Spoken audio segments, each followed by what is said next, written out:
Going on, guys? Sach and ZJ back at it again for another morning episode of our early NBA lines. Been doing pretty well so far, doing decent, but ready to hit it hard today. Some good games today. We'll get right after it. It's good stuff. Yeah, 2-2 yesterday. Your under hits again. There you go, 2 unders in a row. Hey, I done sniffed them out. Sniff them out. Maybe you got to go both unders, but we're due for a big, at least 3-in-1 day, or better. We're due for one right here. Absolutely. All right, so my first play I'm gonna go with. I'm looking in the Bulls Raptors game, and I'm gonna go R.J. Barrett over 20.5 points at -125. He's hit this in 5 out of the last 6 games. Been averaging 23 points per game in the last 6. Shooting the ball about 15 times a game. And most importantly, the big news around the NBA, Pascal Siakam on the Raptors traded to the Indiana Pacers. That's a solid little pickup. Yeah, great pickup. Great move for both teams to get off Pascal, since he'll be a free agent in the summer, so they're gonna try to trade him, get some picks, and they got like 3 first rounders for him. So win-win for both teams. And Pascal Siakam had a 26% usage rate on this Raptors team. So 26% of the usage is leaving. Where's it going to go? It's going to be dispersed evenly with Emmanuel Quickley, RJ Barrett, Scotty Barnes. That's going to be their 3 guys that they're going to be going with. So RJ has already hit this, and like I said, 5 out of the last 6 games, and this is a perfect spot for him to hit it again now that Pascal has left. And the Bulls, they're kind of a dumpster fire right now. They're not living up to expectations. A lot of trade talks are going on before this deadline. They ranked dead last in 3-point defense. Yeah, and not good. RJ Barrett has struggled a little bit. Well, he struggled from the 3-point line in the last 6 games, so this could be a great spot for him to hit 2-3 threes. Never know. So I like him in this spot over 20.5 points at -125. RJ Barrett. Look for him to get a lot of usage right now. He's one of the best, ISO scorers on this team. So I'm loving that first play at RJ. Absolutely. Cool stuff, Sach, man. So for my first play, I'm actually going to go with one of the spreads here I really like. So I'm going over to the Thunder and the Utah Jazz game. Now, the Jazz have kind of been fooling people as of late. I don't know what to say about that. But they're playing really well. 6-game win streak. 6-game win streak, playing well.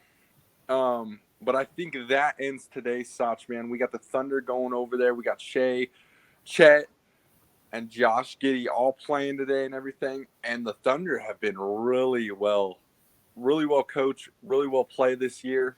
I really like them. These guys are so young right now, and Shea is just going insane. You can't really guard this guy, which I really like. And they got some good team chemistry. Even their role player guys are just doing tremendous.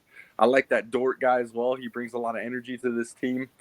So I'm going to rock right now today, Sach, man. I'm going their -3.5 spread at -110. I love this play here. I just think they're a team that really gets cooking. Like I said, Jazz on this win streak, but I really think they're fooling everyone here, Sach. I'm going to call it right now. So we'll take the -3.5 spread for the OKC Thunder at -110. We'll lock that in, baby. Yeah, 2. I don't mind the pick. 2 younger teams. The Thunder, like you said, they've been surprising a lot of people. They got a Rookie of the Year candidate. He's top 2 for sure, Chet Holmgren. So, yeah, I can see that. I can see that happening. I love it, bro. And so for my second play, I'm staying in the same game as you. I'm going with the guy who they call the young bull, and that's Colin Sexton. I'm going to go Colin Sexton over 21.5 points plus rebounds. Ooh. At -115. Damn, that's it? 21.5? 21.5. Points. That's solid. The dude has been hooping as of late. He's hit this line in 5 of his last 6 games. He's averaging 25.6 points and rebounds the last 6. And the only game that he didn't hit it, he had 19 points and 0 rebounds. So the one game that he didn't hit this line, he had no rebounds. That was the only outlier of this. Jazz were on a 6-game win streak, like I said. They do have a little extra days of rest because they did not play against the Warriors last night due to that, the circumstances going over there. Yeah. He's been putting up a lot of shots. He's not getting crazy, like 35-plus minutes a game. He's getting around 25 minutes a game. He's shooting the ball extremely well, over 50% in all 6 of those last contests.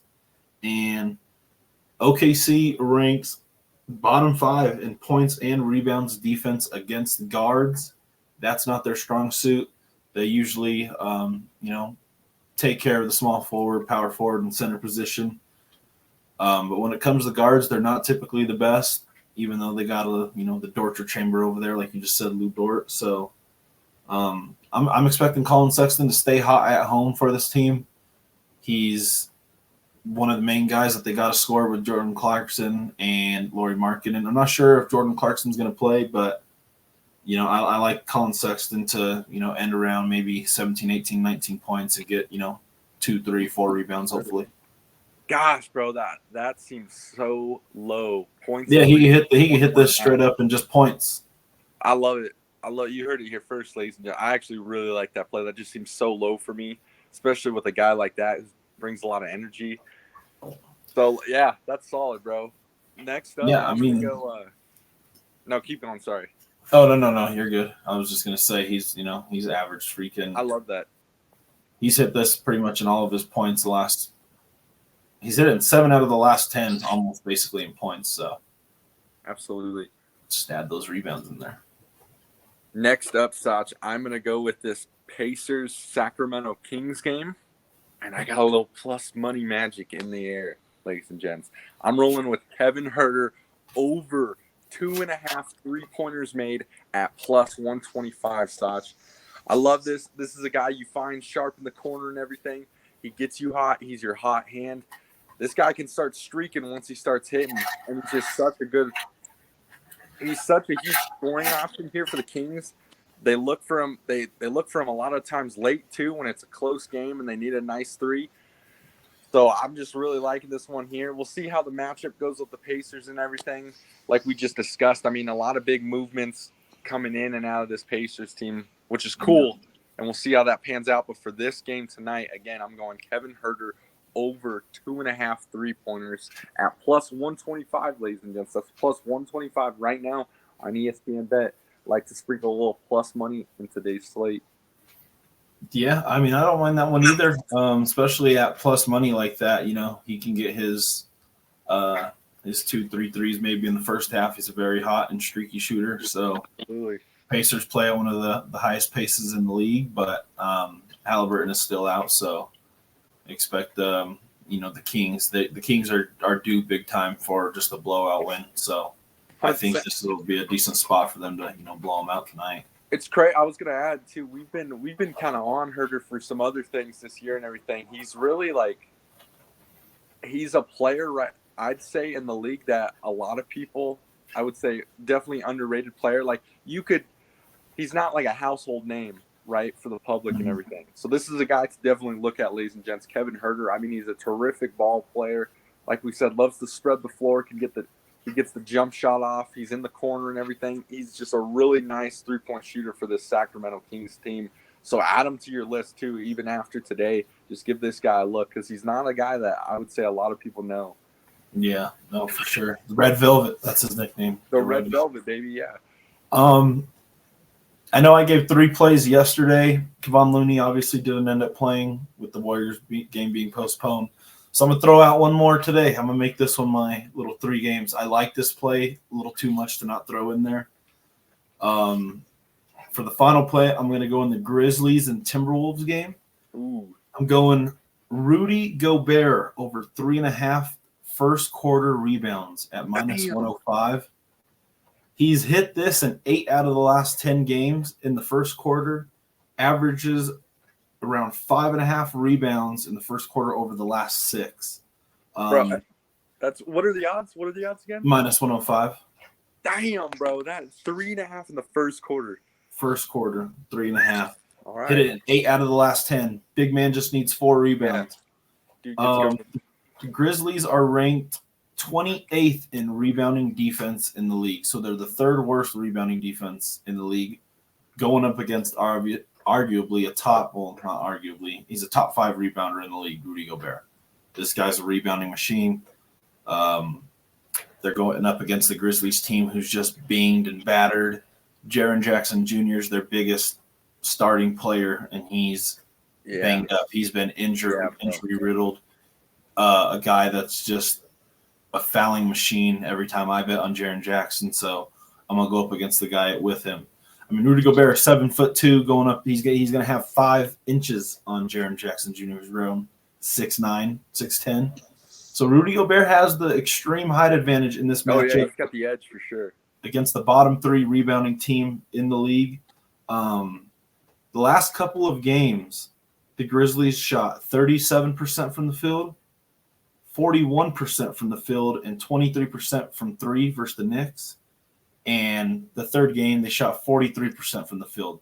So the Grizzlies are throwing up bricks left and right. They're not shooting the ball well at all because they got no Desmond Bane. Like I said, their injury report is just huge. No jaw.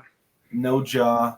They're just the season's chopped for them. They're starting young guys left and right. The other day they had 8 people on their active roster in an NBA game. They only had 8 people. That's crazy. So all bunch of young dudes going up against Minnesota's number 1 in the league point defense. And that's a lot of missed shots going up. That's a lot of missed shots going up around. So, I mean, if there's missed shots, there's one dude gobbling them up down low, and that's Rudy Gobert, over 3.5 first quarter rebounds. He just grabbed 5 rebounds last night in the first quarter, going up against Jalen Duren against the Pistons. Jalen Duren's a top rebounder in the league. He's arguably a top 5 rebounder in the league, Jalen Duren. Great rebounder. And Rudy just got 5 against him last night. So, I mean, I'm going with Sach. I'm going with Big Croissant, Big France. Big France. Love that play, bro. And what does it kind of tell you, too? They're giving him 3.5 in the first quarter, which to a lot of players, that seems like a lot for just the first quarter. But what's that tell you since they have him at this line is that this guy is hitting this. He's getting these consistent rebounds here.